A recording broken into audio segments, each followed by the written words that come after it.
Hello there. My name is Jared Olson.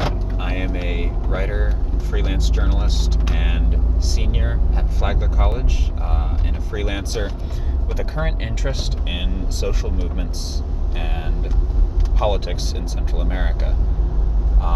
So I'm just giving this as an introduction, starting my YouTube channel. This is very informal, but give an introduction to the work that I have been doing and the project which I will be undertaking in approximately 8 hours. So for the past 2 years, I've been traveling on and off as a freelance reporter or as a reporter for the Pulitzer Center to northern Central America, countries called the Northern Triangle, El Salvador, Honduras, and Guatemala, and to southern Mexico, to Chiapas. My focus thus far has been basically on the struggles of poor campesinos in that area, campesino being the Spanish word for peasant, rural dweller, and how they react to various forms of coercion and violence and their own successes and failures, and how they make do in life, and then how the struggles of those people play into the broader picture of how the world as a whole is functioning, how the United States is working, the politics, the social issues in the United States, because we live in a deeply interconnected world. So that's been my focus. I believe in long-form literary journalism as a tool for excavating the roots of our current political and social crises, environmental as well. I believe in journalism that puts a premium on investigative work and amplifying the voices of people who are experiencing oppression or suffering injustices. I don't believe that you give a voice to the voiceless, because everyone has a voice, and it's not your position to really determine what someone's voice is. However, not all those voices get heard, and that's the power of journalism. And especially in a place such as Central America, where there is such extreme, protracted, and constant injustice, it's really important as English language journalists, especially from the United States, because our country has such strong relations with Central America, to go there, to use journalism in whatever medium we work in, to try to understand how we are all connected, how structures of power in which we are implicated are affecting people in those countries, and how their lives and struggles affect us. So tomorrow, I'll be traveling to Honduras for the second time. I'm going to be traveling with a photojournalist named Seth Berry, who lives and is based out of San Pedro Sula. We're going to the east of the country to a place called the Aguan Valley, Bajo Aguan. The Aguan Valley area has been home to a long-standing land conflict between large landowners, corporate landowners, and poor peasants who have lived there for decades, but who don't have the same legal titling and money that the corporate landowners have. Recently, what's been happening there is that a mining concession upstream from them has been, through quasi-legal machinery, concessions granted by a government that recently was implicated in a narco-trafficking scandal, which has faced mass protests and widespread discontent.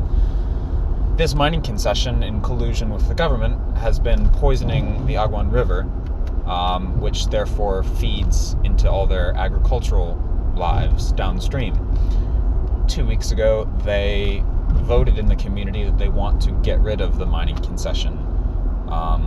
We can imagine how this is going down. So there are social leaders in the community, according to several contacts I have, who have been getting followed by plateless trucks with tinted windows. It's a very clear threat to those people. And very recently, the Aguan Valley has been the source of, or has been the site of, extreme violence over conflicts such as this. Between 2010 and 2014, in the immediate aftermath of a US-backed military coup in Honduras, they ousted the democratically elected president, Manuel Zelaya. Soon thereafter, Honduras became the most violent country in the world outside a war zone in terms of murder rates, quotidian daily violence, as well as politically motivated violence.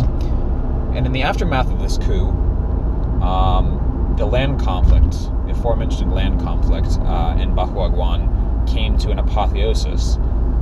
These poor campesinos who had been living, again, for decades, practicing subsistence farming or small-scale commercial farming in this area were being enclosed out of their lands by a large corporation in the area, heavily invested in palm oil, African palm, which is used for renewable energies, ironically, called the Dinant Corporation.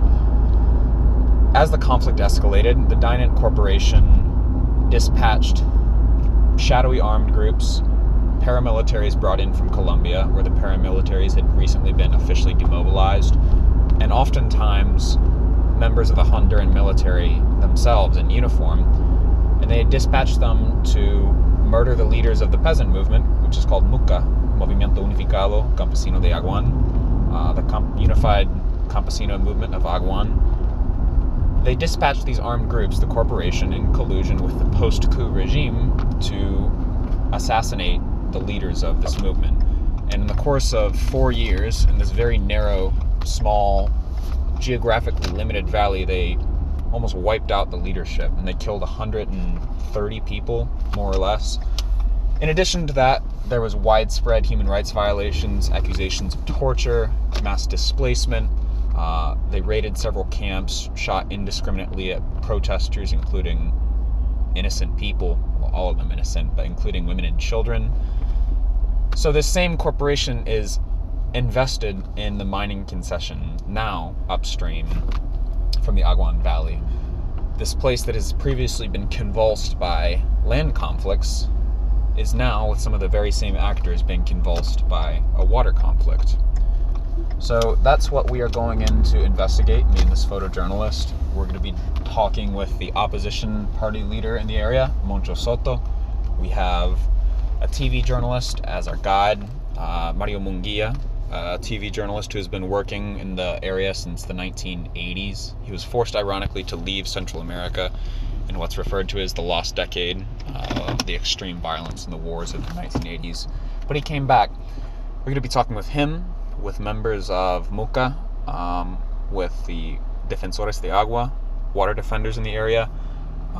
We want to understand the dynamics of how this conflict is playing out. To what extent is it connected to the Honduran government, to the U.S. government, or to large capital interests in Honduras, which is very clear at this point, and large capital interests outside of Honduras? And to get a clearer idea of this struggle that is taking place, the injustices that are going down, being inflicted on these people, with their water being poisoned, and to try to paint a picture of that and amplify their voices so that their struggle can be heard on a larger transnational platform. So that's our story for tomorrow. In the next video, I'll be giving an explanation a little bit deeper of the history of the last 10 years of Honduras. I reported from there before, this last summer, and I look forward to discussing that. Over and out.